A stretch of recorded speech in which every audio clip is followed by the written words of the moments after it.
in the media conference with Lal Goel, which is brought to you by V4 News, Global TV, V4 Stream, Malnadu TV India, News Gaon se, Samvad Sarokar News, Bharat Post News, Organ Donation India Foundation and Gyan. Our endeavor is to enlighten you with the current topic. And today's topic is not only current but very, very relevant. And the topic is increasing crime among youth. The astounding and alarming rates of crime by young adults in our nation have called for attention. Not a day goes by when newspaper headlines don't read about crimes done by youths. We are talking against gender inequality, sexual assaults, corruption, poverty, cybercrime, rape, and whatnot. And our own youth, who are future of the nation, are the one under scrutiny for committing these crimes. Youth are there to shape the future of the country, and statistics of crime amongst youth portrays a dark, clouded picture for the nation. According to released figures of the National Crime Record Bureau, NCRB, almost 60% crimes against minors are done by youngsters of age 16 and 18. That accounts for 28,830 out of 43,506 crimes registered against minors under the Indian Penal Code IPC and the Special Local Law SLL. Crime against women, rape, sex scandals, insulting women via words, gestures of acts rose at an unbelievable, alarming rate. The figures upsets as rape cases by juvenile increased 60%, acts to insult women raised to 70.5%. Cybercrime, majority used for earning money and blackmailing partners by young teenagers. There had been 53.5% rise in the cybercrime. Out of 324 people arrested under the IT Act, 215 were from the age group of 18 to 30 years. The traceable behavior and the reasons are far from the obvious, but majority, such as worrying figures, are contributed due to easy money, unemployment, fitting into the group, lust for attention. But blaming the youth for all of it will clearly be wrong. Youth at most times in such cases are themselves victims. Many qualified young criminals are drawn to committing crimes due to scarcity of jobs. Also, peer pressure plays a negative role, which leads teenagers to earn money in easy ways, show off, and try to gain attention by buying expensive gadgets. The upbringing lack of time provided to youngsters has led to most of the youngsters to be drawn towards the wrong path. There is not one, but many ways to put a stop to let youth destroy their and nation's future. We are in dire need for a better education system. Huge modifications is called for in terms of upbringing and social awareness. Youngsters are a sensitive and tender group and need to be dealt with better care and protection. They need time and need to be talked out with the help of love and care. It does not guarantee that no offending by youth will be considered or committed by reduces the risk to a minimal level. Strengthen law enforcement, better judiciary setup can discourage youngsters from committing such crimes. Juvenile delinquency or criminal activity by children below the age of 18 years continues to be a topic of discussion following the involvement of a juvenile in the Nirbhaya gang rape case that shook the nation in December 2012. The latest crime in India report published by NCRB for the year 2018 stated that a total of 31,591 crimes committed by juvenile were reported in 2018. Maharashtra alone accounted for 19% of these cases. Majority of the crimes committed by juveniles were offenses affecting human body and property. 92% of the cases involving juvenile were IPC-related crimes. The maximum number of cases were that of offenses affecting human body, that is 37.7%. This included heart and grievous heart 47%, rape 13%, and assault on women to outrage her modesty 12%, among many others. Property-related offenses amount to 37.6% of all crimes involving juveniles. Theft alone constituted 70% of these offenses, followed by burglary constituting 16.8% and robbery accounting for 10%. Cases under POCSO Act 2012 accounted for 45.4% of the cases under special and local laws SLL. And to discuss this very, very important and relevant topic, increasing crime among youth, we have a very elite, those who understand this problem, and they have seen the problem very closely. Those panelists are with us today. And I would like to invite my first panelist. He's Dr. Rajiv Anand. Dr. Rajiv Anand is the senior psychiatrist and marriage counselor. Dr. Rajiv Anand passed his MBBS in 1976 and did MD in psychiatry in 1980 from King's George Medical College, Lucknow. He opted to serve his country when it was very common to settle abroad for brighter future. He has been serving society with his base in Bombay. He has clients all over India as well as in many other countries. He was honored with Lifetime Achievement Award by AMA. He has conducted more than 3,000 workshops for different groups and companies with audience size of 10 to 800. His television program on various channels have been widely appreciated for his forthright and practical approach. He is leading in the field of mental and emotional well-being for 40 years. He was president of IMA for 2 times. He was interviewed in several talk shows in domestic and internationally. Welcome, Dr. Rajiv Anand, on our show.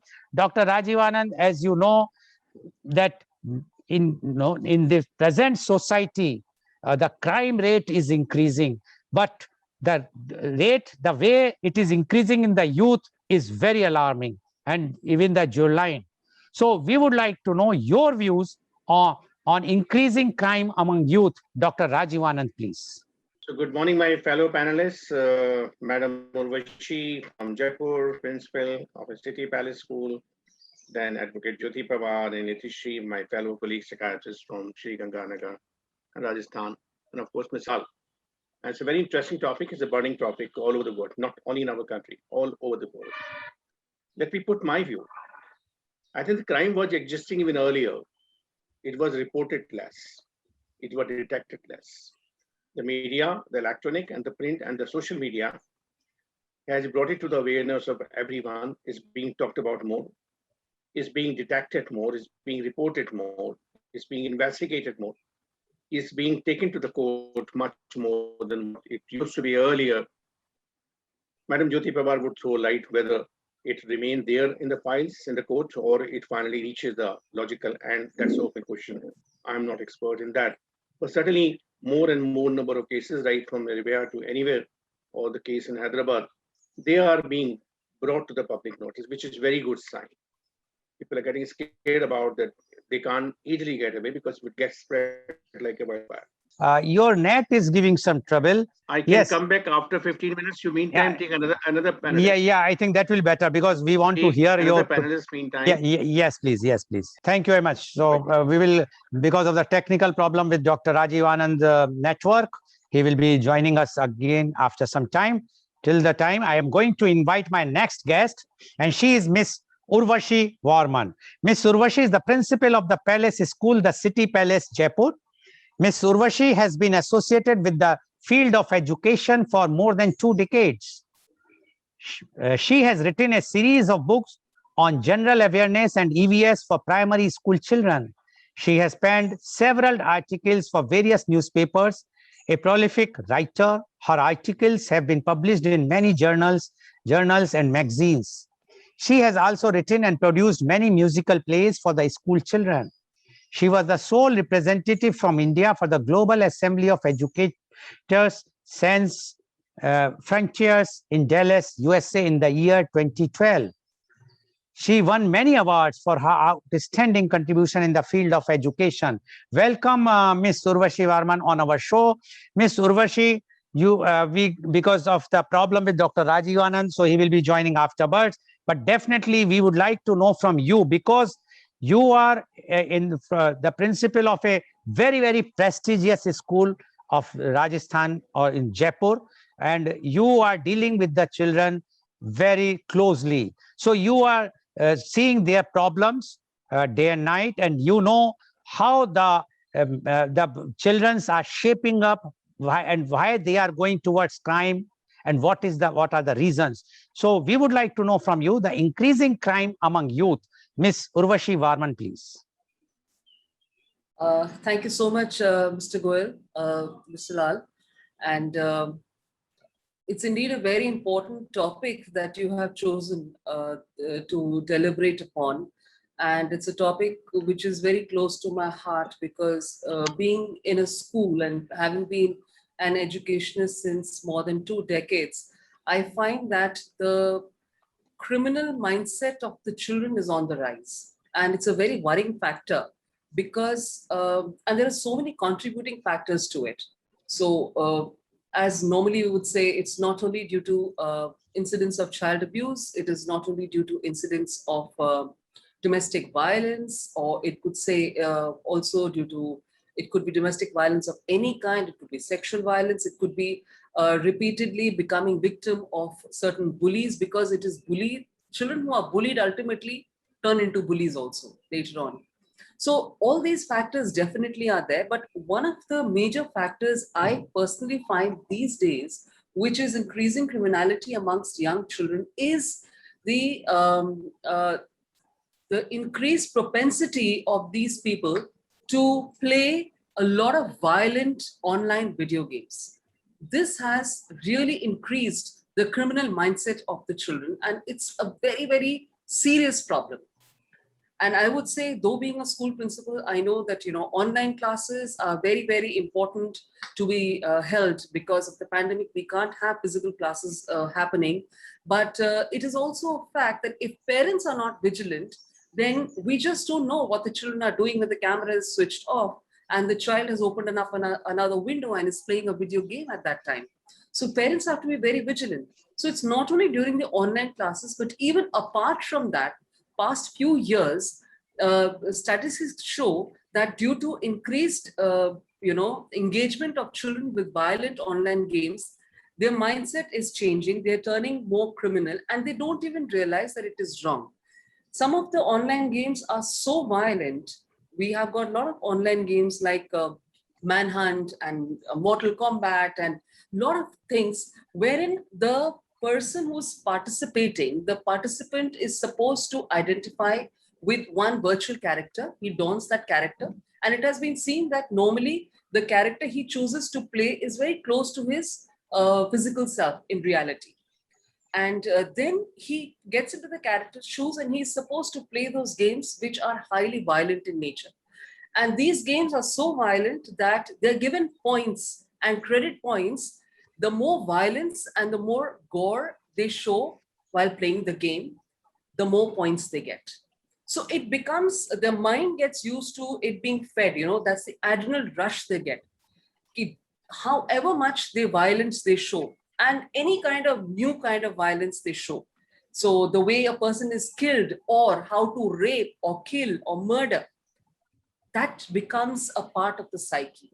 And with this comes addiction to that rush of adrenaline. This comes with the addiction of getting hooked onto the game, that eagerness to win.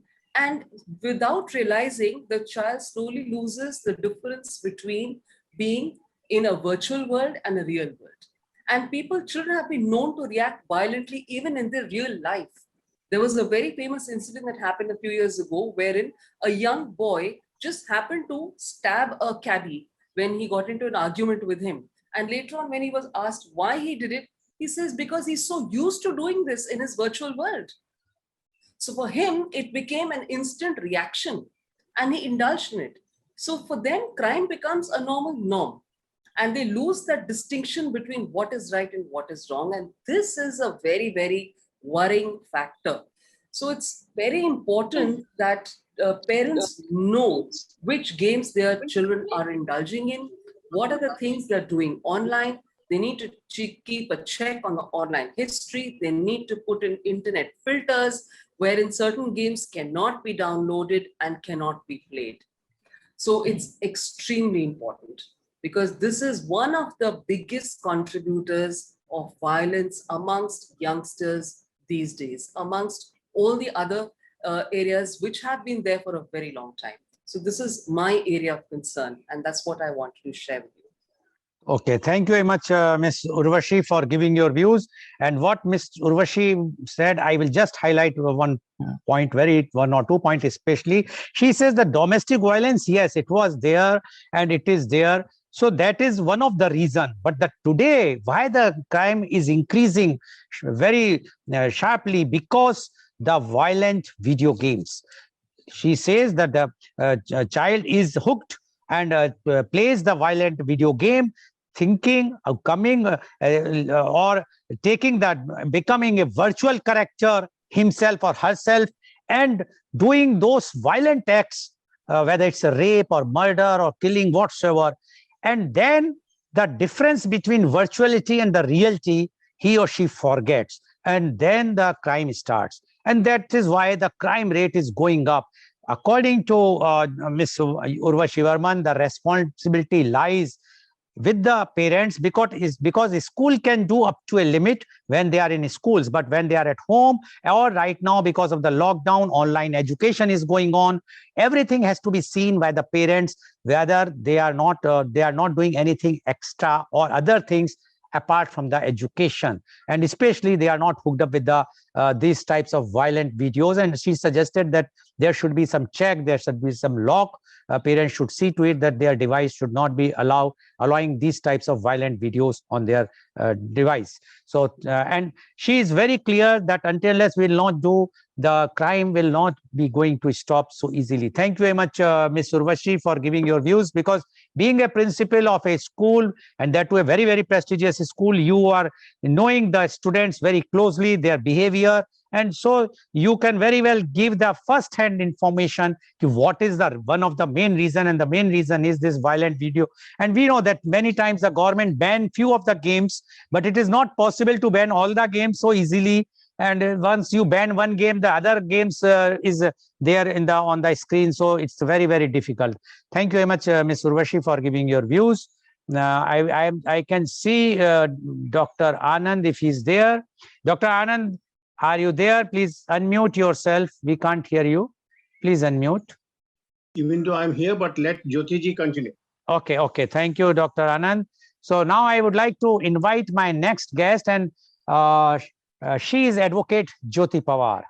Advocate Jyoti Pawar is practicing law for last more than 33 years in Mumbai. She has done masters in science and master in law. She worked as a special public prosecutor in Sessions Court, Mumbai, and was on teaching faculty of JC Law College. In 1995, she was appointed as additional public prosecutor, High Court, dealing with important criminal writs as well as criminal appeals. Thereafter, in 1999, she was appointed as the head of writ appellate side, which gave her a chance to defend government in high-stakes matters as well as public interest litigations touching social causes. She was in the panel of central government as senior counsel of MHADA BMC in the High Court, Mumbai. At present, she is practicing in the High Court at Mumbai. Welcome, Advocate Jyoti Pawar, on our show. Advocate Jyoti Pawar, you have heard what Ms. Urvashi has mentioned, and she is very clear that the main reason today is, apart from the domestic violence, sex abuse, child abuse, etc., but the main reason, which while the graph is going up of the crime of the young or the juvenile, is because of the violent video games. Now, we would like to know your views on increasing crime among youth. Advocate Jyoti Pawar, please. Please unmute. Please unmute. Thank you, Mr. Lal, and good morning to all the fellow panelists. Today, when we deal about the youths and the crime, I have my personal experiences in the corridors and in the courts about the youths committing various crimes. Now, as far as youths are concerned, there may be so many factors which are affecting their behavior or they are committing crime today. Youths are the future of a country. They are the foundation of shining India. Modi ji, today's Prime Minister, says that youth are the foundation of our country and it is shining India tomorrow. So we have to concentrate on youths today and for their bright futures. But what has happened that youths who are today committing crimes are coming from different backgrounds. Firstly, the youth used to mostly belong to the poorer section of the society who used to commit crimes or petty crimes.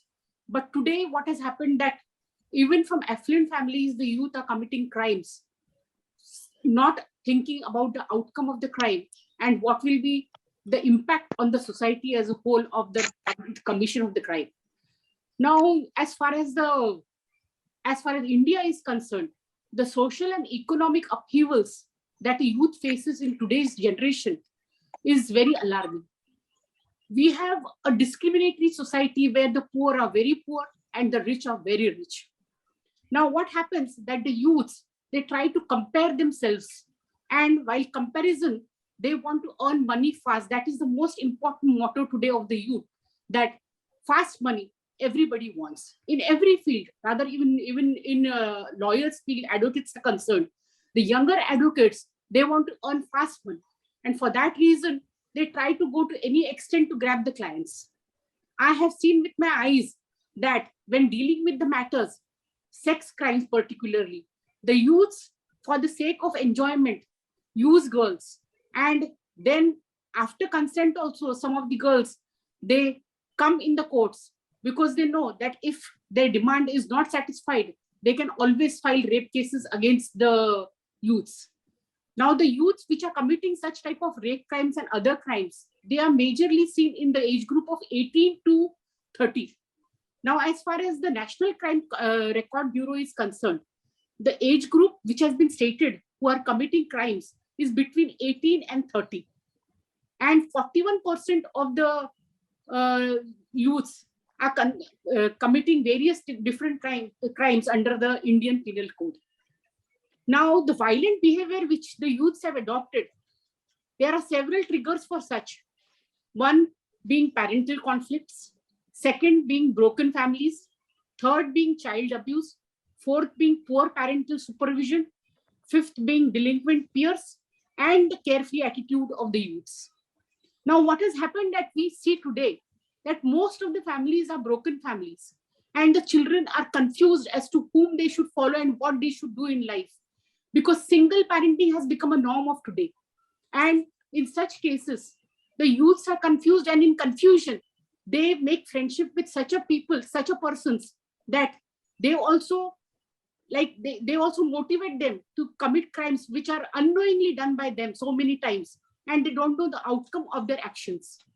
As far as the social disconnect is concerned, most of the people from villages today, where there was so much unity between them, have migrated to cities.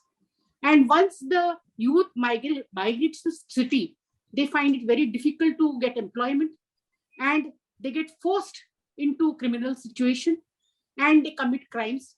Once a crime is committed and you go in police record, the police will definitely see that these are the persons who will go on committing crimes.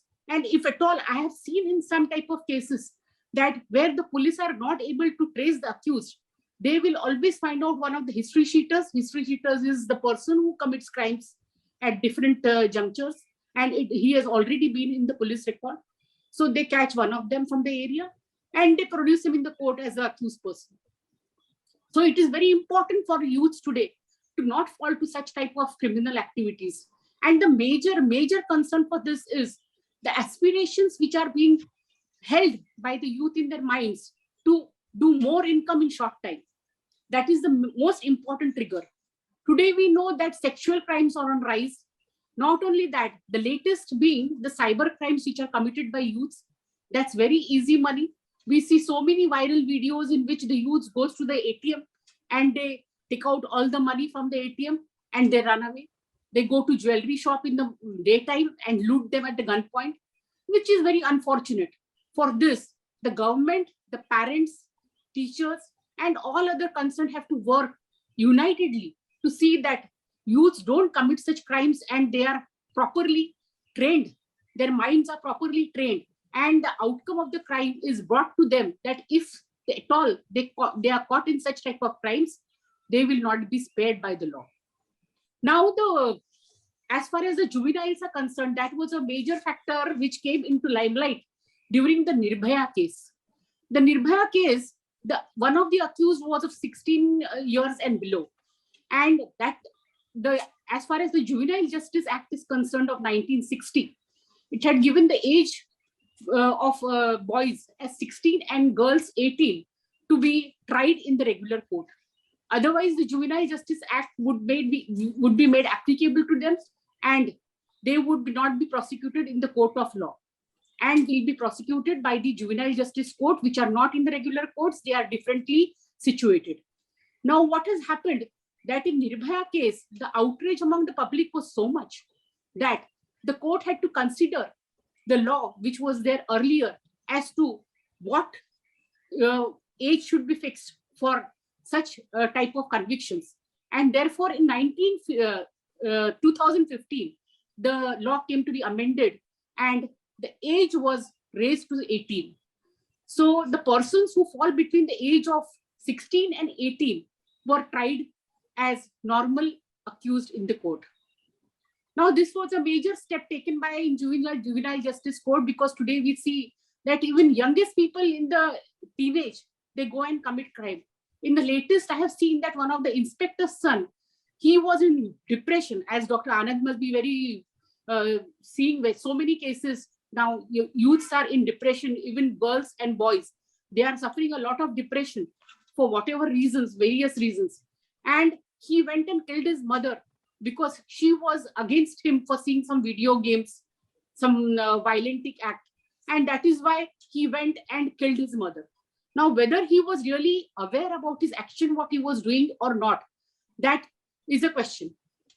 Now, as far as the as far as the biological aspect is concerned, today the youths are developing physically very fast, and their mind is not being developed that fast as far as their physical body is concerned. Therefore, what has happened, that since the mind is not developed, it is very easy to be hijacked. Such minds should be hijacked by persons, those who are very expert in committing crimes. Now, television and cinema, I think this is the major factor which contributes towards crimes. According to me, the heroes which are shown in the film, how they, by what means they do crimes, and how successfully they don't get convicted for the crimes committed. The children, that has a great impact on their minds, television and cinema. They also want to act in the same way. Nowadays, the cinema and the television heroes are their icons and even ideals, and they want to behave like that way so that they can earn fast money. In the lust for money, these type of things are happening. Now, as far as the unemployment is concerned, the unemployment is also a very big issue today amongst the youth who are not getting employed, and that's why they are committing such type of offenses.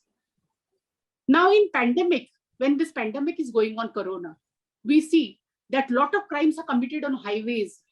The people are looting in daytime. Now, the situation has become more bad. Our Prime Minister is saying that everybody should become an entrepreneur. But it's very difficult for everybody to go and become an entrepreneur. Much more employment is required for the youths today so that they don't fall into crime sectors. But unfortunately, that much employment is not there. As far as the schools are concerned, we have to change the policies which are adopted by the schools. As in Japan, if you see that the children are trained in the school, not only for studies, but other activities like respecting the elders, which is very important among all other activities.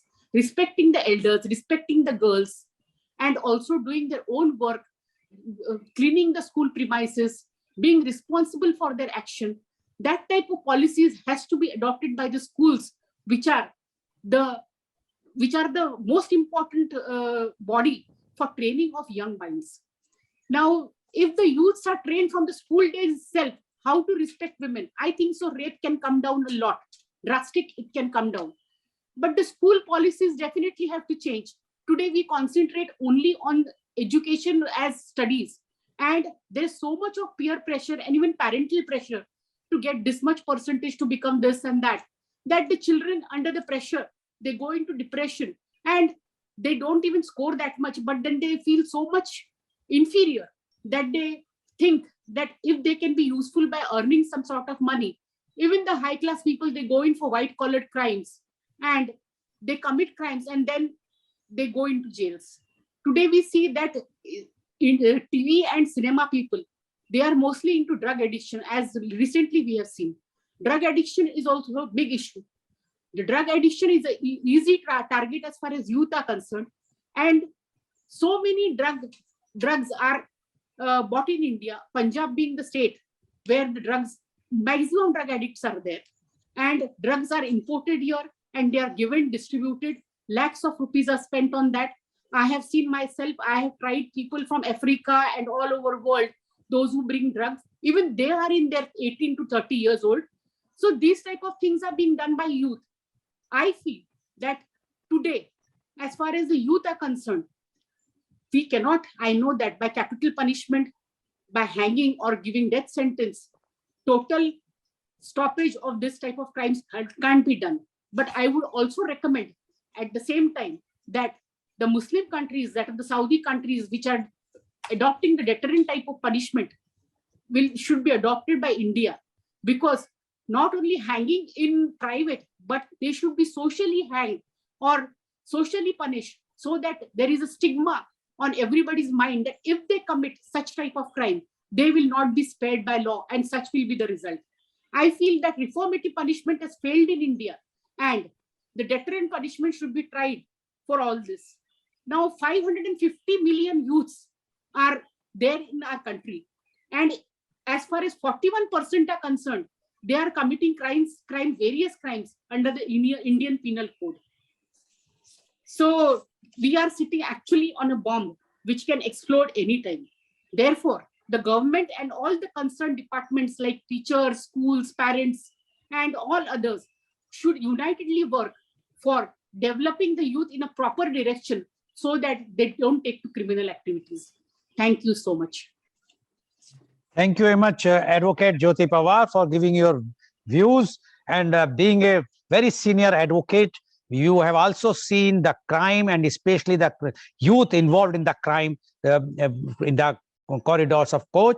And what Advocate Pawar has mentioned is very, very significant. She says earlier the poor or those who are not affluent, they used to commit the crime, youth, and but as a petty criminals, petty crime. But now affluent class is youth is also committing crime, and there is a lots of competition among themselves, whether if they are rich they compete with a richer person, or the poor is also competing. The youth is, and once you are doing the comparison, you want to do something more so that you will have more money.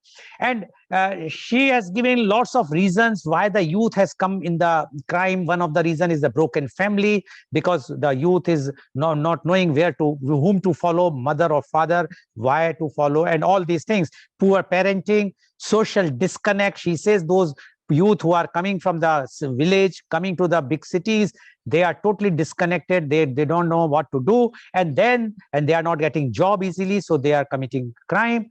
And she has given other reasons also, but she says, and the main reason, the thing is the cyber crime, which she says now these youth are involved in cyber crime, looting the ATMs, etc. She has also mentioned about the Nirbhaya case, and she says at that time before the Nirbhaya case, as per the law, up to 16 years, the boy cannot be up to 16 years cannot be tried in a regular court. It has to be in the juvenile court. But after the Nirbhaya case, it was decided that the boy can also be tried in the court. I just want a clarification from Advocate Pawar. Earlier, the age for the boy is 16 years, or the girl was 16 years. Advocate Jyoti Pawar, please unmute, please unmute, please unmute, please unmute, please unmute. Boys was 16 years and girls was 18 years. 18 years. And yes. Now, after Nirbhaya case, now the boy's age has come to what? Now, both have come into 16 to 18. Means? Means males and females both. So no, but suppose a crime has been earlier, it was 16 years. Yes, The yes. boy. Yes. But if the boy age is say 15, Yes. so he will be tried in the regular court or the No, juvenile. juvenile justice court. Juvenile justice. So it Yeah, was all yeah. earlier. So the Nirbhaya, that fellow was below 16 when he committed crime. He was little bit below 16, some months below 16. So even today, in the today's case, today's time, if somebody has committed crime below 16, he would have not been tried in the regular court. No. Okay. So what they have changed, they have reduced the age of the girl. Then it means. Yes. But the Yes, boys are correct. but the boys are committing crime. These types of crime. Yes, Girls are yes. not committing the sexual That's crime. correct. Okay. Anyway, so what? So thank you for clarifying, because it's no. So now, even after that, still the crime is increasing, and she has. She says that one of the major reason is the movies and the hero worship, because the youth is hero worshipping the heroes of the movies, and they would like to see how they are committing crime and they become overnight rich, and then everything is fine. So they want to follow. And her suggestion is that schools should try to follow what Japan is doing, where they are teaching, apart from the teaching, they are teaching how to respect the elders, how to clean the schools, how to respect the women or the girls. That is very, very important. And she says one of the reason is the peer pressure, the parental pressure, so much that the child become a drug addict. And that is also a very, very big thing. And her view, this her view, personal view, Advocate Jyoti Pawar view is that the punishment in India should change, and they should be given in open, like Saudi Arabia. Such type of crime should be punished openly. If anybody has to be hanged, it should be hanged publicly. But these are the views which Advocate Jyoti Pawar has given. So these are her views. Thank you very much, Advocate Jyoti Pawar. We know that everyone today is concerned about the crime in youth. We have done a program with Dr. Rajiv Anand earlier, where even the young mothers of those who have a child of 2 years, 3 years, they are worried how to safeguard their children from this sex crime or this crime which is prevailing in our society. Anyway, thank you very much, Advocate Jyoti Pawar. Now I would like to go to my next panelist. I think Dr.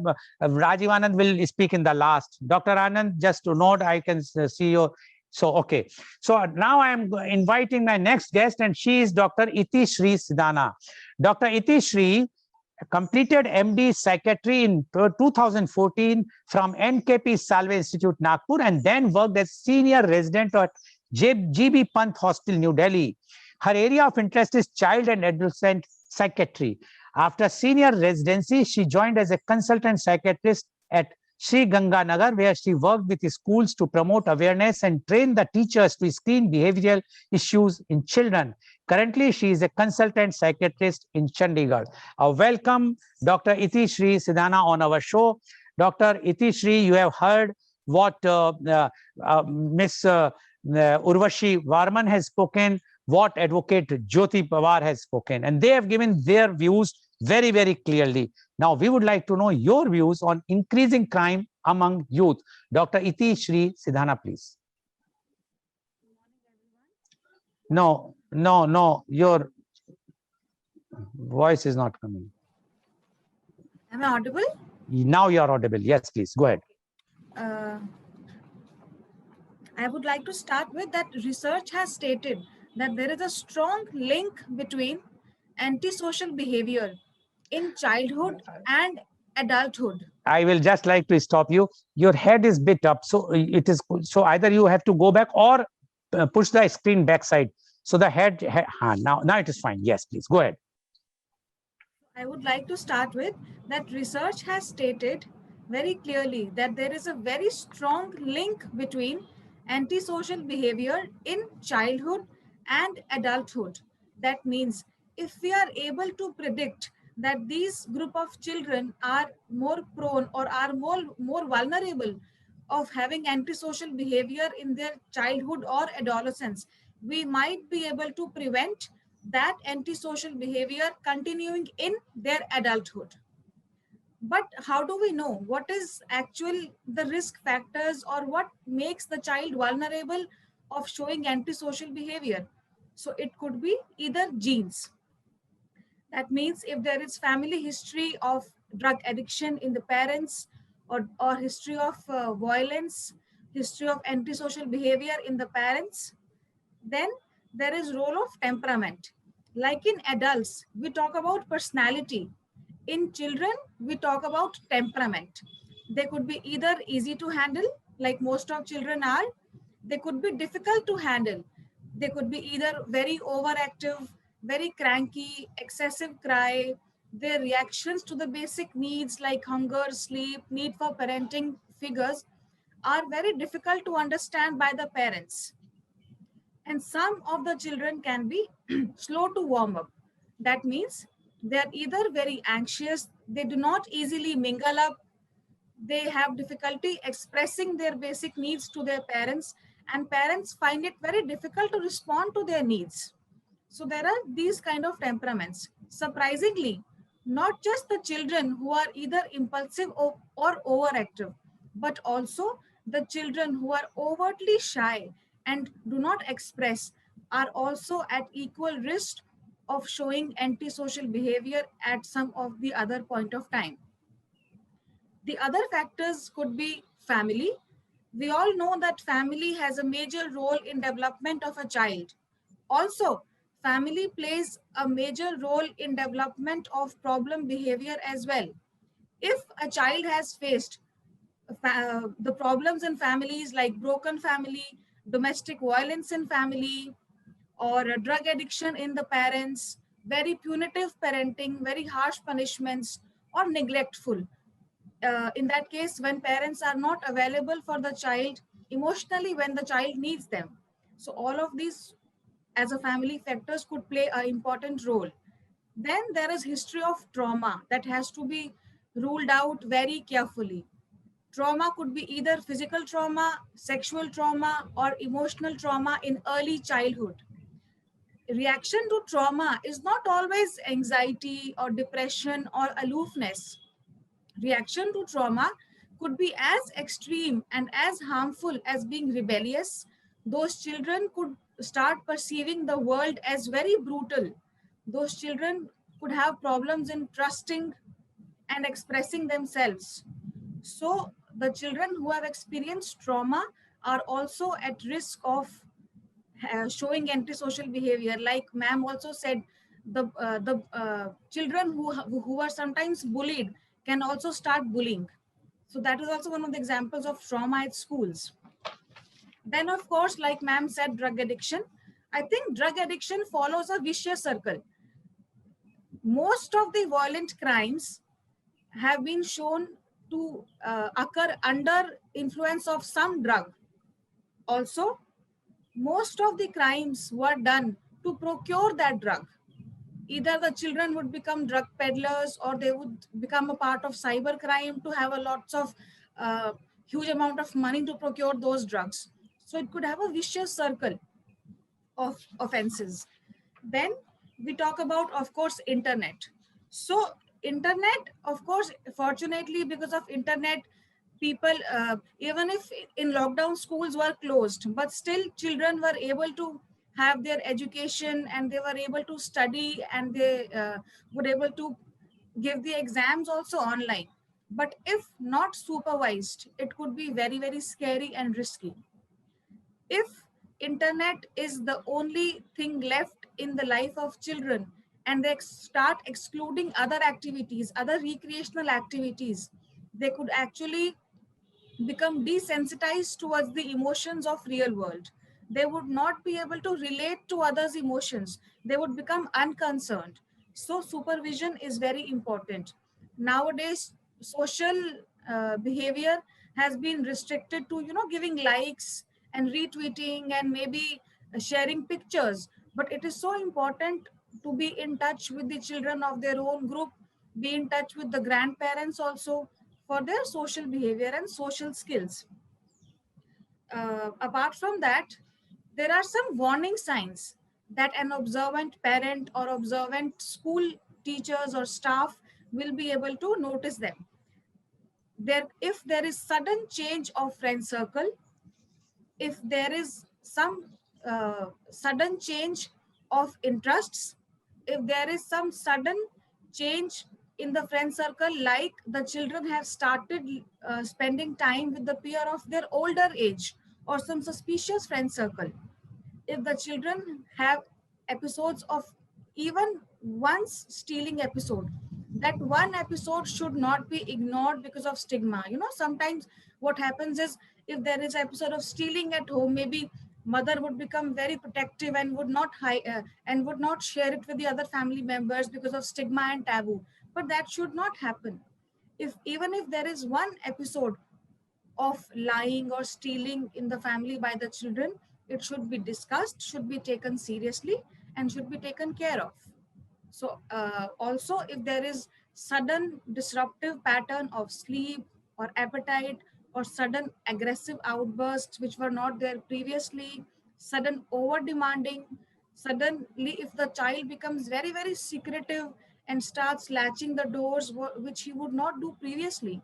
So all these changes in the behavior could be seen as some warning signs that a child could be having a prone or influence of the peer group of having a antisocial behavior as a predictor. So we should take care of all these warning signs. Okay, thank you very much, Dr. Itishi Sidana, for giving your views. And she is giving from the view as a doctor, psychiatrist, and she says that about the antisocial behavior of the childhood, which she highlighted, and she has given full description what are the anti-childhood behavior one can see in this anti-social behavior in the childhood. And she says something comes under genes also, which are if a family is having history of drug addiction, then the child also pick up very fast. Whatsoever the child sees what their parents are doing, he or she picks up those things. She also says that the internet is one of the main reason. If it is not under the supervision of the parents, and the child can go and do any things. And nowadays there are things which are sharing the pictures, which again I will say that the earlier one of the episode, it was very much concerned that how the girls were sharing the pictures and how the boys of that age are misusing those pictures. And she mentioned about that even one episode of something at home, whether some stealing or some lying was done by the youth or the child, one should discuss openly and try to convince and see to it that the child should not repeat that mistake. And about the change of behavior, sometimes lack of sleeping or banging the door or doing something and not normal, that it shows that the child is under some pressure. One should try to clear it, because it's a warning sign, according to Dr. Itishri, that it's a warning sign. If we will not correct at that time, it will become a major problem afterwards, and the child will be or they will commit crime. Thank you very much, Dr. Itishri, for giving your very, very important views as far as the child's psychiatrist psychology is concerned, as well as the parents what they should do. Thank you very much. Now finally I have to go back to our expert, Dr. Rajiv Anand. Dr. Rajiv Anand, I have already introduced you, and now by this time all the viewers of ours, many of them knows you very well. You have heard all the panelists, Ms. Varman, you met Advocate Pawar, as well as Dr. Sidhana. Now we want your views on the topic, that is increasing crime among youth. Dr. Rajiv Anand, please. Yes, thank you, Mr. Lal. And please also thank you, accept my thanks for waiting for me because of internet connection. I heard Ms. Urvashi Varman, I heard Advocate Jyoti Pawar, I also heard brilliant research-based view, experience-based view of Itishi from Ganganagar, and learned many things today. And in fact, the crime scene has been changing drastically over the last few decades. Let me enumerate few. If we go to the movies which were made in 50s and 60s, many movies has dharmic name, and then by the 70s and 80s, movies began turning into all the crime-related names, beginning from Devar or from Naudo Gyare or underworld-based movie. where the crime is glamorized. And if it is a 16 reel movie, or if it is a 2.5 hour movie, for 2 hours, 15 minutes, the crime is glamorized with lavish lifestyle, abundance of money, abundance of sensual pleasure, an abundance of power and the misuse of it, and the power to get away by doing anything only in the last reel of the movie or end of the movie. For the sake of censor or the government regulation, the crime is shown to be meeting its logical end of punishment. But if you show the glamorous aspect of the crime to a young adult or adolescent, he is going to be impressed by it. You tell him that wait, in the end we will show you how and where it meets the end. He will not be interested in your end. He would be interested in seeing, wow, what a car, what a bungalow, what a foreign travel, what the uh, number of girls around, what kind of houses, what kind of jacuzzi, what kind of bungalows. And we can't help him getting lured by it. One thing, crime has been glamorized, and there is no check on it whether the social scientists should recommend to the government or the government should take notice of it, the censor board should take notice of it, or all of us jointly should do something in this direction. Second part I would like to bring over here that all of us who are in our age, wherever we are sitting over here, we can't think of crime. If we have two choices to remain hungry and to do crime, we would prefer being hungry than committing a crime. We have a choice that we are pushed to the last penny, we yet would not indulge in crime because we have been inculcated the good value system by our parents. Whether we were single child or two, or we were one among half a dozen, as the case might have been decades back. The parents had instilled in us those values by virtue of their regular interaction with us, by virtue of role modeling by their behavior, their ethics, their value system, their character or personality, that we didn't even hear from them anything about crime. We couldn't even conceive that our parents could do something for which they will have to feel shy. So that thought never occurred even when we were young, be it in the context of the sexual behavior, or in the context of the money, or in the context of anything else.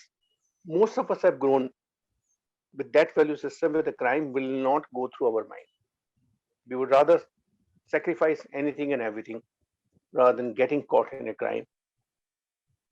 Third thing, the current generation is not as much privileged as we have been, having been close to the parents and having been nourished by the parent. That system is diminishing alarmingly. Even if the number of children parents do have it is far less than what our parents have had, the generation before have had. Today, one child or maximum two. Yet, most parents have brought so much of activity in their life, and I'm not criticizing or mentioning only about Kitty. Even those women who are working, fair enough, nothing wrong with working. But there is some discipline need to be brought where every woman and every man has to realize what for the life was meant to become a good parent, what for we are working, what for we got good education, to get a good salary. For what? Good salary for what? To run the house, to give the good education to the children. If you keep on peeling off the layers of the onion, you would reach the core thing that we have to be good parent to create next generation, a responsible, sensitive generation, responsible, civic minded, respecting generation, which we owe it to our parents that they created us. Is something like this talked about anywhere today? No. I'm afraid no. So somewhere so much activity, work related, social relationship related has occupied parents' life. The children have become incidental. We hand them over the mobile phone, be busy with it, we switch on the TV, be busy with it. We do not have any other way. So they keep on getting closer and closer more and more exposed to something which is inhuman, or something inhuman is used in a different context. Let me replace the word by non-impersonal, impersonal. They see the cartoon like that, coming with the guns and doing this thing with that, doing this thing with that. So they do not see the human interaction. While the personality grows, as Yatishi would agree, with the emotion, with the emotion. Human being far different than the robot become human being because they are invested with so many emotions. Even though Mr. Lal or Ms. Jyoti Pawar or me may not have our parents for last many decades. I don't know about Jyoti ji. At least I know about Mr. Lal. I don't know you about Mr. Lal. Mr. Lal, are your parents alive?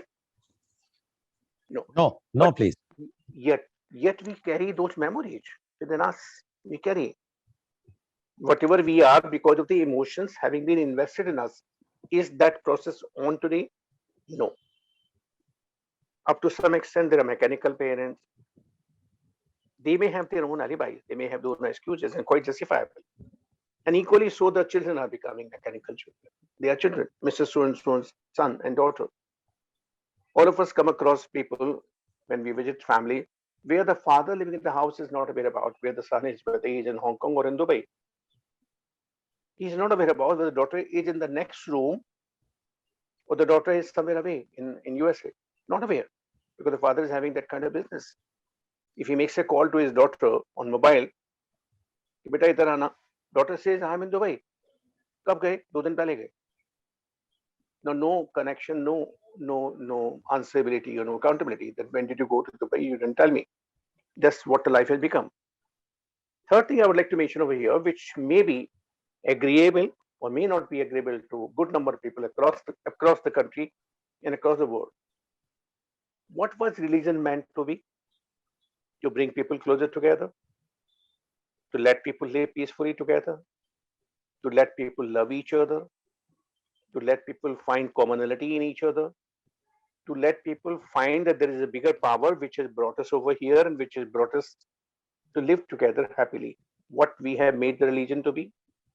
The biggest source of differences, the biggest source of division in people, and that's what we have glamorized. Today, many religions encourage crime. Needless for me to pinpoint anyone, everybody knows. Every religion in different hues, different colors, directly, indirectly. And those, what they would not like to admit this is crime. Because if you are doing something for the nation, if you are doing something for the religion, it is justifiable. That's not a crime. So the definition of crime had changed over the decades. The youth is not saying this is crime. He would say, I'm fighting for my right. I'm fighting for my religion. Let me finish the part of religion. I'm not having any crime. I'm fighting for my religion. You people are finding fault with me. Do we have a system when we can say that crime is crime, unrelated to anything else? Crime is crime. If I do the murder of XYZ, that is simply murder. It cannot be condoned, it cannot be endorsed, it cannot be validated, it cannot be supported by anything anywhere in the world. Do we have that clear-cut system? Fearfully, Jyotiji would endorse, fearfully, no. The case keep on getting dragged in the court for years together. I was reading this morning in a newspaper, Gulshan Kumar's murder case, which happened somewhere in 98 to 99, and this is 2021. 22 years later, that case is still going on the court. 22 years later, what a farce of the legal system. So youth is witnessing this thing, that cases can be dragged in the court, whether the money power or the manipulation or some of our brilliant advocate friends know the neck of either getting the case killed or getting the case dragged interminably. Yotiji, no offense to you. Every profession has people of different age. Our profession also has bad people, even though we had Doctors' Day yesterday.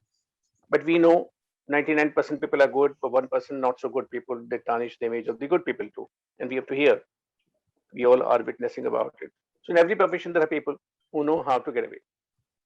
What lesson we are giving to the youth? You do the crime, you take care. You do anything, we know how to get out of it. You do anything, we would make sure that nothing happens. We'd make sure the witness doesn't reach the court. What is happening at different states, be it West Bengal or Maharashtra? Because either state-wise or nation-wise or globally, what message we are giving to the youth? That you can get away. And who is giving this message? Almost every one of us. The rich parents, very well known. People have done crimes on the road in the broad daylight, and the rich parents have saved them. Not so rich parents having good contacts with the right people, they have saved their children. Many other people who have access to the power or they are wielding power, day in and day out, they are doing crime to the humanity. From the public platform, from the political platform, they are talking rubbish, which is almost as good as crime against the humanity, against the wider section of society, against different sect of people. Yet, do we have any method to take them to task? No. We are lax in that, or we have other compulsions, so we don't have any. I may sound a little harsh, I may sound a little bitter, but I also have equal sympathy for the young adults because I interact with them too. And often I have sympathy, a real well-placed sympathy, what they are being exposed to. We often blame them. We put them in the juvenile ashram or juvenile home. What kind of people they come across over there? Juvenile home is supposed to be for the reformation on the paper. What they learn? They had done one crime, they learn 10 crimes over there. Because the company they get it. These are people who have done 9 more crimes. The person entered with one small crime of pickpocketing, having been caught and put in juvenile home. Well, he learned 10 more things, how to do further crime. So this is the current situation. So I often feel sympathy for the youth who do not have role model, who do not have healthy system of education. Like I think Mr. Lal mentioned or you mentioned, Itishri, Japan. We don't have any healthy education system of character build up. Why not they should be frequent PTA? Why not they should be all teach in the school and all children in the school should sit together? Why not the system of prayer what we used to have earlier regularly? Why not we should have a moral classes like we had in our time?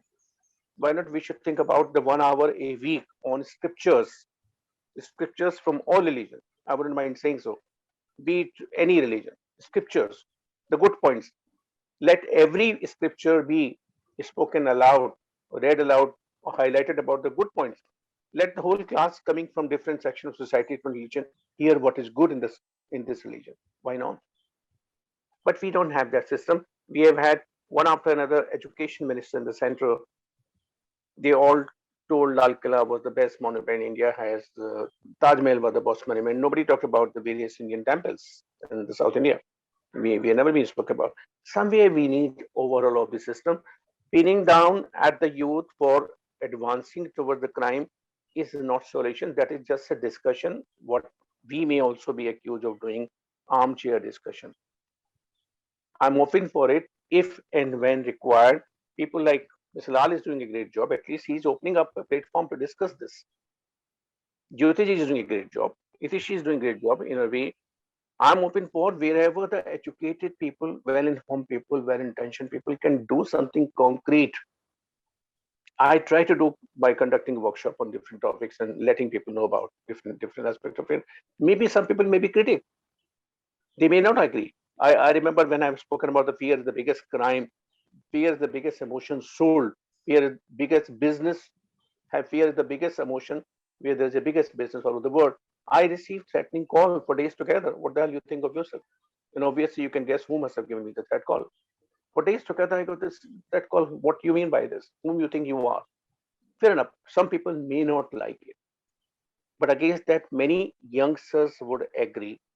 The code of conduct of the behavior, Mr. Lal did mention, and I'm happy that he did mention. The city we come from, all good cities, all cities lesser than metropolitan cities, we had a system of respecting women. We had a system of how we have to look to them, how we have to look up to them, how we have to adore them, how we have to admire them. We had great regard and respect for the woman as Nari or as Devi.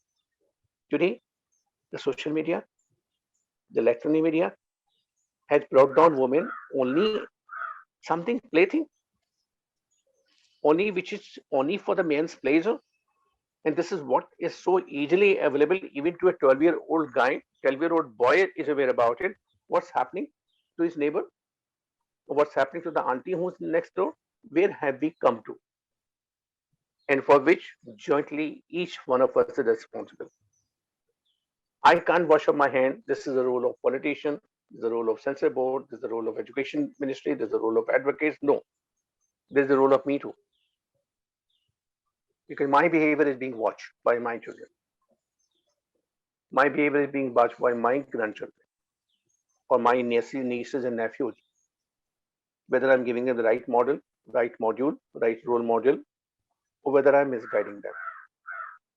Long back, I have read somewhere if every human being keeps 5-meter area around him clean, just 5 meter in his vicinity clean, whole world would be a beautiful place. Before we say to someone else that you should do this and you should do this, what can I do? So I do whatever I think one should do that, and directly, indirectly, I inspire youth. Treat another human being as a respectable as fellow human being. Same creation of the same God. You may call it Allah, you may call it Jesus Christ, you may call it Vaheguru. Another human being is not subject to your crime, whichever kind of crime, whether you snatch the Mangal Suit, or you snatch the mobile, or you snatch the purse, or you snatch something else, or you do some of the bigger crimes. So my request to everyone concerned, whosoever is listening in any part of the country, in any part of the world, please sit down with your kids. Kids means of any age, and discuss openly. Initially, it may sound little artificial exercise, but with few sessions, you both would grow fond of each other to discuss many issues, many areas. And your children would find no better person in the world than you as a father or as a mother to learn from you. My children never heard me giving any kind of abuse in Hindi or English. They don't give any abuse. They saw me never insulting or looking down at a woman, describing women in any derogatory way. They never use this. I'm delighted about it. This is what the wealth I have transferred to them. So I request to every parent whosoever in whichever position and in whichever religion, let's be proud of the religion wherever we belong to. And let's get the best out of every religion's tenets, every religion's teachings, and let us pass on the good values and good system to every religion rather than anything else. Let us create good civilian. The youth is our product, it's in our hand. It's like our plants, our soil where we can sow the seeds of healthy plants, beautiful fruit-giving productive plants, or a jhadi, kante wali jhadi, or the weeds. So this is all what I would like to put across, Mr. Lal. Thank you very much for giving me a chance. And I'm really delighted to hear Itishri and Jyotiji and Urvashi. Over to you, Mr. Lal. Thank you very much, Dr. Rajiv Anand. And Dr. Rajiv Anand has given today very, very forthright, clear views about the crime, increasing crime in young. Now, what he says is that earlier also the crime was there, but it was not reported because there was no social media, no electronic media. And so that's what one of the reasons crime was there, but not that much what we had seen today, but there was a less reporting also. But he make very, very clear point. He says the crime is glamorized and he blames, he says that it is because of the trend what we are seeing in Bollywood or any other movies, what we are seeing today. And he has even given the example how then early 50s or 60s, what type of titles of the movies and what types of heroes role used to be. But then it is changing. And now everyone, when youth goes to a movie, see the movie, he or she just see how fast a hero or heroine become rich or how they are enjoying with all the luxuries. They never want to see what's the end, how they have been put in the jail or how the things, but they want to become rich. And that is why this crime is started. He also mentioned the ethical values has lost. Earlier, the parents give the values, which now nobody is having time. They don't have time. They are busy. He says even no emotions. The parent doesn't have emotionally, and that is why things are happening. He has given a very crude example. I must say that the daughter is in the next room, or a daughter is in Dubai, and the father doesn't know where is she. Now, when this type of connection, no connection among the family, it is giving a free hand to the children or the youth to do whatsoever they want to do. He has also made a very important point, is that religion is now glamorized. Earlier, the religion always teach that we all are one. We have to be one. We have to respect the women. We have to respect each other. But now religions are again glamorized. They have become a something which people are using to show their power. And he says very clearly that the courts failed to do their duty. The case has been dragged, and once the case has been dragged, then what is the use of a crime which has been committed, even a petty crime? And he mentioned about the Julian homes. He says that condition of the Julian homes are such pathetic in India that those who are going there for one petty crime, they learn 9 crimes. And we have also seen in the media how the Julian home keepers, they are doing the sex crimes with them. We have seen recently in Bihar one very big scandal which has come out. So all these things, and he says that earlier we used to have moral science classes. Now no one is bothered about that. He mentioned that we should have an open discussion. The family should have open discussion with the children so that they learn. And he says very clearly, very emotionally in the end, that the youth are our own. We have to take care of them. I am sure today's what Dr. Rajiv Anand has mentioned is really a very, very clear message to all our viewers that youth are your own. They are your own children. If you want them to become good human being, please nourish them accordingly. Thank you very much, Dr. Rajiv Anand, for giving your views. I think it's better to take you in the last so that you can give more and more time and give more easily, because earlier you used to, once you come in the first, you always want to listen to others. But we really want your opinion, because you are the person who is doing this thing for last so many decades, and you are coming across with the families, the youth, parents, and you know what are the real problems. Thank you very much, Dr. Rajiv Anand. Now I would like to I would like to ask a question. I will go again in the same way I have started.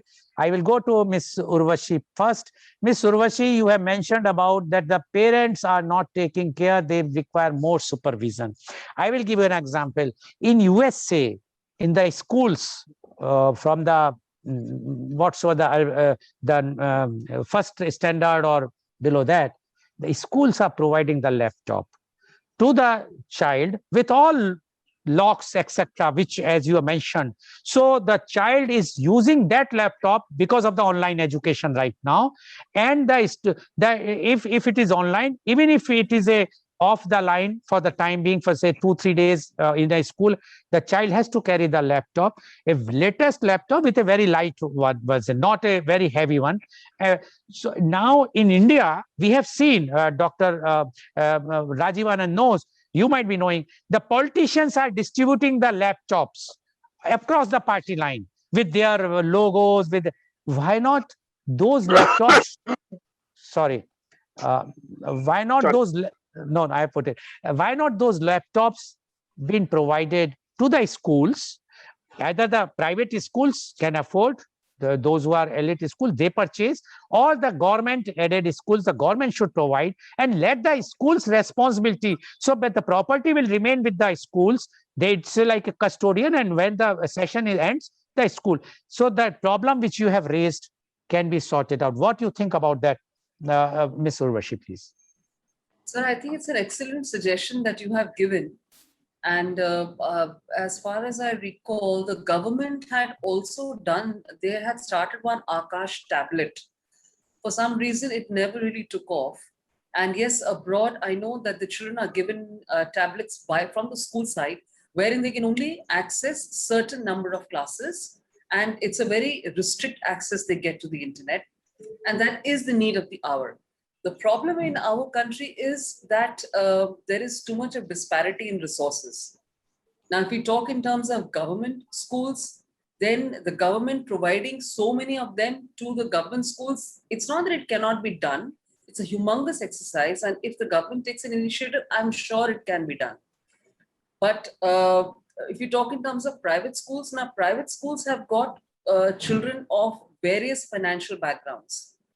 So, and no private school is going to buy it from their pocket and provide it to the students. They're definitely going to add the cost to the child's fee, which again sometimes becomes makes the fee go a little on the higher side, and it will become again a problem for these students to Yes. afford it. Okay. It's a good solution, but it will take time, sir. Yes, because because what you said about the parents nowadays, as we know that due to the nuclear family, mother and father both are busy on working work from home. At that time, they can't say, and the child is also very we can, because they can't consider, they have no access to know that whether the child is attending the class or he is playing the violent games, as you have suggested. Anyway, thank you very much, Ms. Urvashi, for giving your views. Now, Advocate Jyoti Pawar, you are mentioning about the Saudi Arabia type of punishment in India.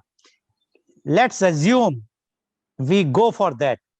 But even for the crime like rape, where everything is specified, where the fast tracks courts are there, how much time the Nirbhaya case took place with so much limelight in the media, in that other cases, as Dr. Rajiv Anand mentioned about that Gulshan Kumar murder case, and it is not yet final. It has not yet reached to the final. It has been given by the High Court. Now the Supreme Court is there.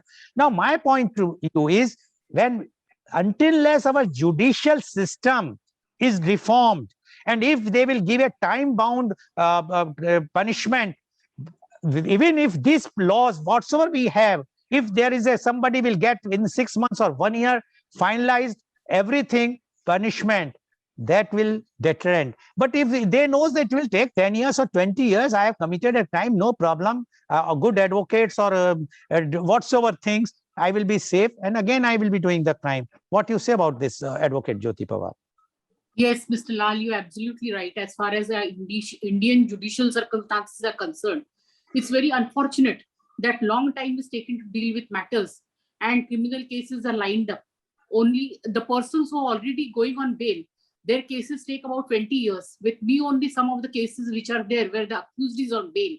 20 years have passed, but the appeal has not come for hearing in the court. Now, for the only solution is this: more number of judges has to be appointed, and time-bound frame has to be given for the matters to be decided. And that direction has to be definitely coming from Supreme Court. As far as the going away from the punishment is concerned, yes, that's also very unfortunate that today face law gives more attention than the case law. I always say that face law, if you engage a very senior counsel in a matter in High Court, the case will go in his favor, because I feel that the caliber of the judges who are appointed are not so good, which there used to be earlier. Now, Okay. that is also one of the points. And today, when Ms. Varman is there on the show, I would definitely like to say that as far as the parental things go, the parents are the best person to give the best lessons to the children in the house, and supervision should be there of the parents on every activity of the youths. Not only that, the teachers, now the principal should see that some of the classes are held for moral science, like Dr. Anand said, moral science should be made a compulsory subject where spiritual things should be taught. And also yoga meditation should be there as one of the classes for the youth in schools as well as in college. Otherwise, if the youth take up to crime, there will be no space left and the society will go for anarchy.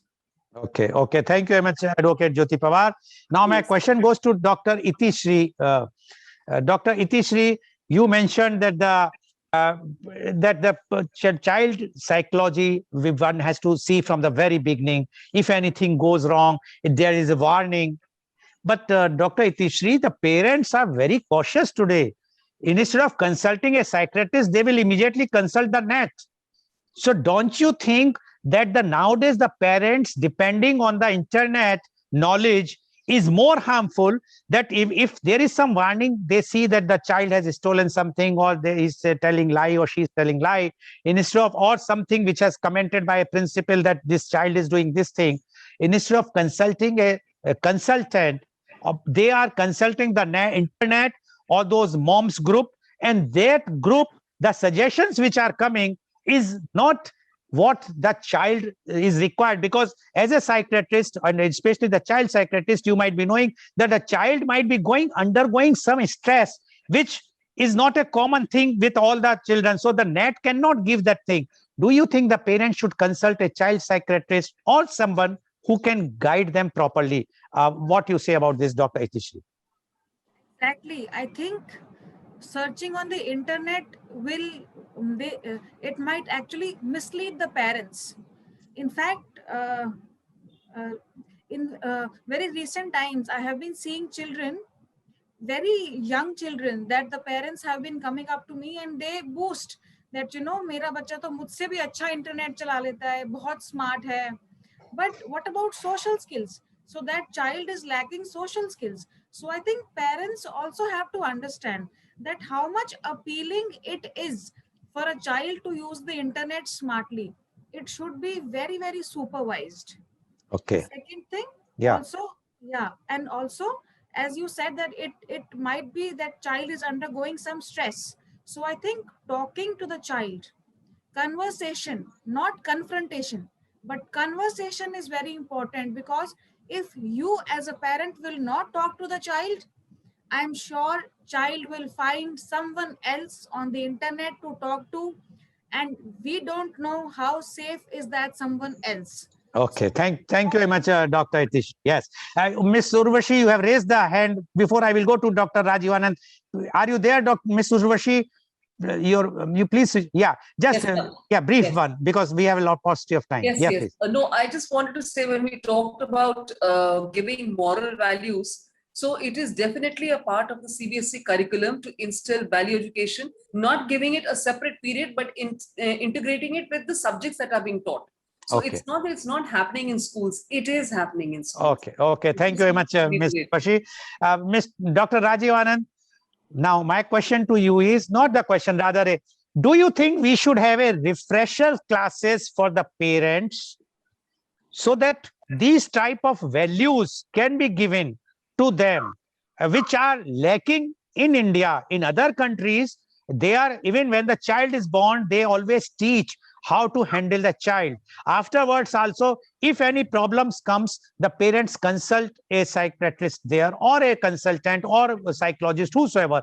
But in India, they only consult the net, which I asked Dr. Itishri. But do you think we can have some, after 4 or 5 years of the parenthood, they can have a refresher course, like in many of your profession, we have a refresher course like IAS, IPS, they go for refresher course. Why not the parents refresher course, how to handle the child, so that emotionally they will not have any problem, so they will not commit crime? What you say, Dr. Rajivan?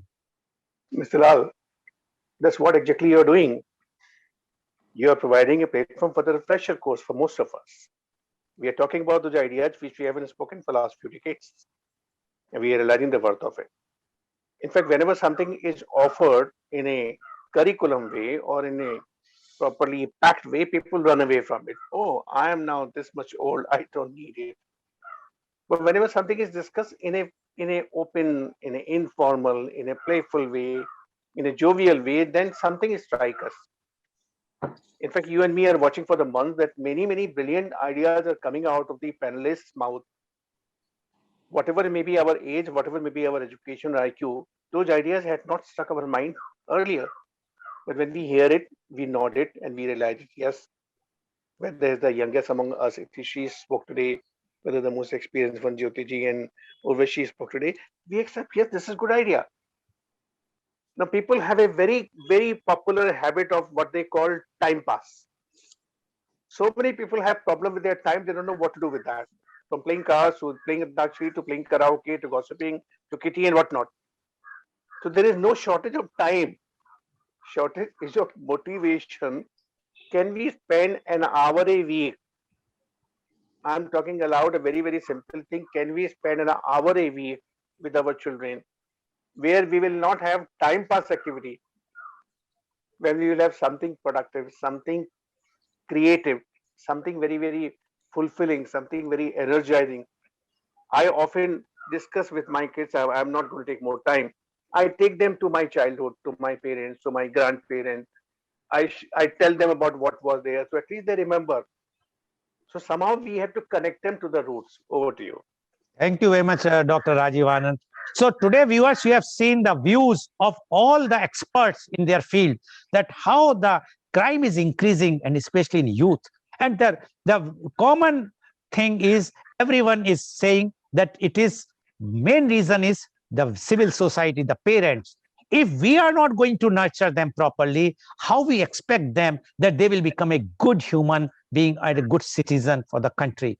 And for that, all of us has to take a decision or take some concrete step just to watch the child. If there is any change or anything the teacher or the principal of a school is writing, please take it seriously, watch them what they are doing, and if you find any problem there, consult, talk to them. If not, then consult somebody who is expert in this field. Thank you very much. And today's program has been live telecasted by V4 News, Global TV, V4 Stream, Malnadu TV India, News Gaon se, Samvad Sarokar News, Post News, Bharat Post News, as well as shown live on Facebook and YouTube. And our endeavor is to bring to you every day a new topic. But for last more than 1.5 months, we have started a evening program, Kal Aaj aur Kal Lal Goel ke Sang, and this program is basically to bring on our platform those who achievers who have achieved their life, and they will narrate their life story from their childhood, so that the viewers will come to know how they have reached on top. And today, the program Kal Aaj aur Kal Lal Goel ke Sang at 4:30 p.m. The chief guest is Dr. Rukhsana Hassan. She's a renowned psychologist, trainer, coach, motivational speaker, special educator for early childhood education and development from Bengaluru. And she is going to tell her own life story, how she has reached on the top in such time. So thank you very much. Thank you very much, Dr. Rajiv Anand. Thank you very much, Ms. Urvashi Varman. Thank you very much, Advocate Jyoti Pawar. Thank you very much, Dr. Itishri Sidana. And thank you all the viewers for watching our show. Thank you very much. Thank you.